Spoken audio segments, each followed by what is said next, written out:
beginning of time, man has left his mark graphically. First with paint, and then with ink.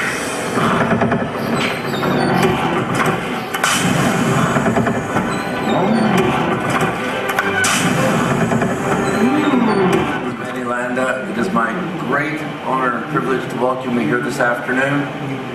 Many of us have met before at DRUPA, perhaps DRUPA 95 or DRUPA 2000 or IPEX 1993, where I had the privilege of launching Indigo's groundbreaking digital offset color printing press and the opportunity to share our vision for the future of this industry, and I'm privileged to be able to do that with you again today. Ladies and gentlemen, many of you have heard me say in the past that everything that can become digital will become digital. Printing is no exception. So how has printing become digital?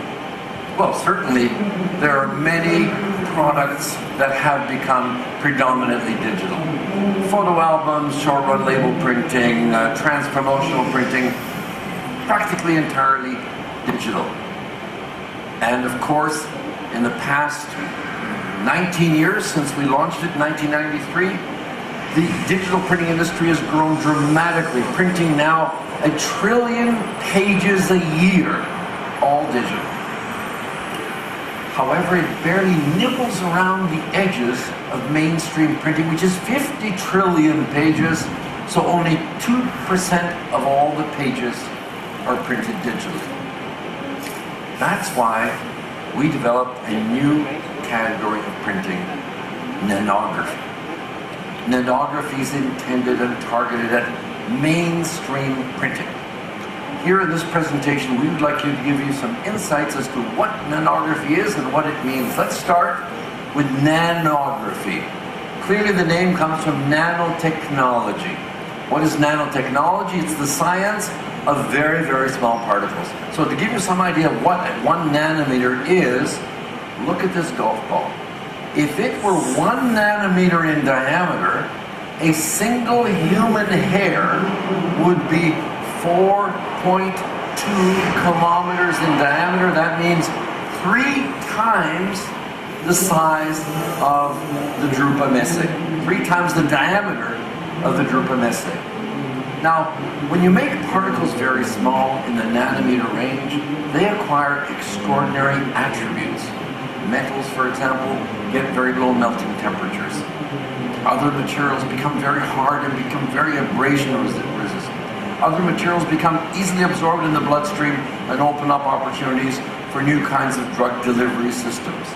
And what we've discovered at Landa these past 10 years is that when you make pigments in this nanometer size range, they become extraordinarily powerful absorbers of light. And these pigments are the basis of nano ink.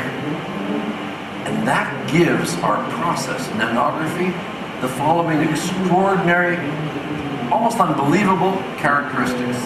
And it's a long list. It includes very high speed, the broadest color gamut in the industry, high optical density, the sharpest dots and hardest edges of any printing process, very high gloss and gloss uniformity, the ability to print on virtually any paper, coated or uncoated without any kind of treatment, and any kind of plastic packaging film, tough abrasion resistant images, scratch resistance, the lowest cost per page of any digital printing process, the smallest footprint, low energy consumption, and perhaps the one I'm most proud of, a 100% green printing process. So now, ladies and gentlemen, let's have a closer look at nanography. I welcome you to the wonderful world of nano.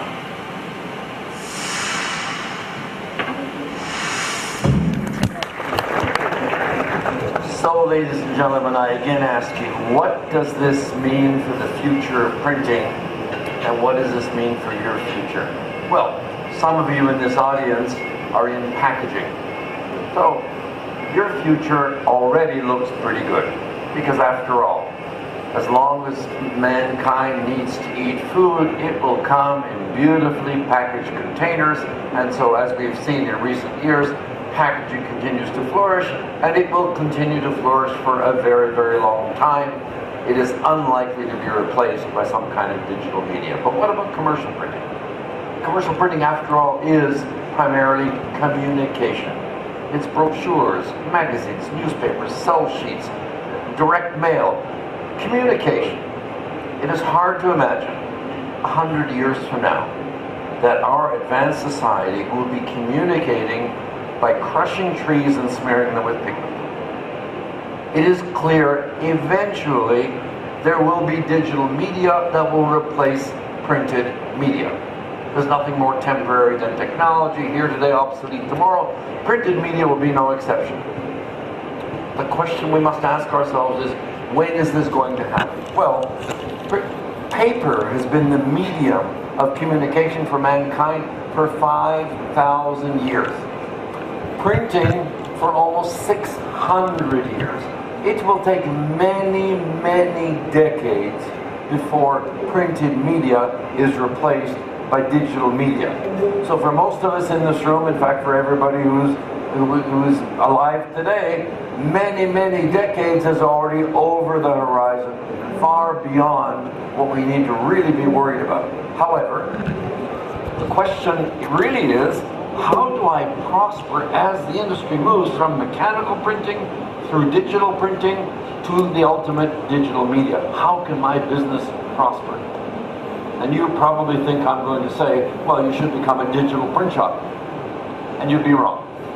That's not what I'm going to say. Not because digital print shops aren't doing very well, they're doing very well indeed. But because, for the most part, that is not the business you are in. The trick is to make money from the business you are already in. The business you're in is commercial printing with offset. Well, commercial printing with offset is a fantastic business for the very high, long run lengths. And we don't see on the horizon, pardon me, any digital technology that's going to challenge offset in the millions, hundreds of thousands, or even high tens of thousands of pages.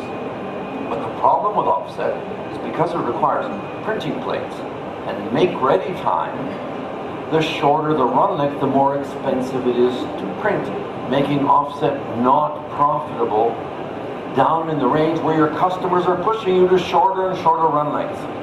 That's where digital printing comes in, which is profitable from a run length of 1. However, its limitations, the current limitation of digital printing, speed, format size, and cost per page, make it not profitable when you to longer run lengths. So there is an enormous gap, the profitability gap, where your customers want you to print and you can't afford to do it profitably. That's where Landa comes in.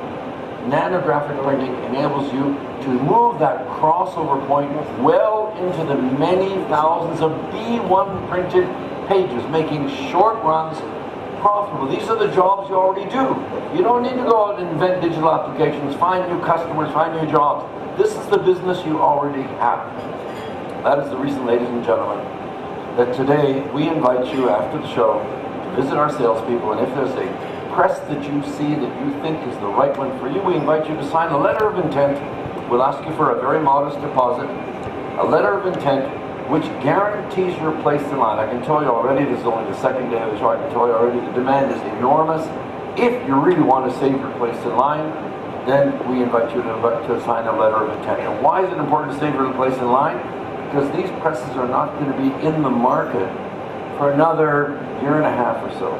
We will only start shipping at the end of next year. Now you look at these presses and you say to yourself, why? Why? I mean, they look beautiful, they're ready. No, they're not ready. They look beautiful, yes, they run beautifully, the print quality is good, but not perfect. The presses aren't perfectly reliable yet, they're not mature enough. So in this business, you have to have the highest quality, you have to have the highest reliability, you have to have presses that you can stand behind to work around the clock. And so we're doing this for you. Last time we ran out too quickly, I'm not going to do that again. We're doing this in order for the customers to be able to have the most reliable, high quality machines, so you'll have to wait. However, you have to make a decision. And now we've done something else to help you make a decision. in order for you to make a decision that I'm going with the right technology, believe me, I know how hard it is.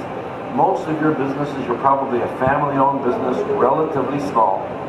For you to buy a digital press, or any press for that matter, you perhaps have to mortgage your home, borrow money from your mother-in-law. You risk everything. You risk your livelihood. You risk perhaps your marriage by making this kind of decision. So to make this decision, you need two things to be absolutely clear.